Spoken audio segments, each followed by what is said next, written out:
Mevlid mübarek olsun, geviller muraz bulsun. İmam Hasan uğruna kalbimiz ferah dolsun. Kefsafiyi eyleruk, güzel sözler söyleruk. Hasan'ın mevlidinde salavatlar dileruk.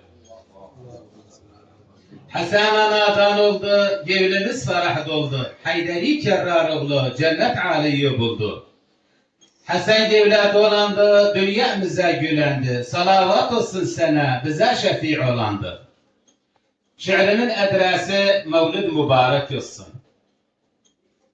15 Ramazan'da ürek şad olur, meleklerin gevli kefsafat olur, Muhammed Mustafa murazım bulur, Hasan Ali oğlu dünyaya geldi. Bu gece dünyaya güzel nur endi, mehabbeti imam kalbe dolandı, ahirette bize şefik olandı, Hasan Ali oğlu dünyaya geldi. Ehli beyte bağlı bu imanımız, can gevilden kurban olsun kanımız, fida olsun size malı canımız, Hasan Ali oğlu dünyaya geldi. Natık-ı Kur'ansız bütün cihana, her hidayet olan gelir imana, dua eyler çıksın sahip zamana, Hasan Ali oğlu dünyaya geldi.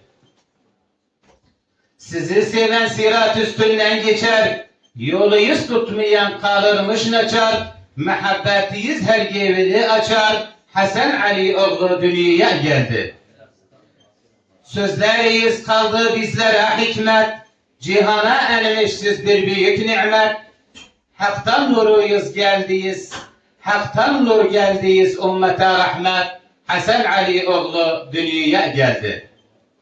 Yetiş imam Mehdi sahibi zaman, her sabrettikçe halımız yaman, Abbas diyer Mehdi sen bize daman, Hasan Ali oğlu dünyaya geldi, Hasan Ali oğlu dünyaya geldi. Sallu ala Muhammed ve Ali Muhammed.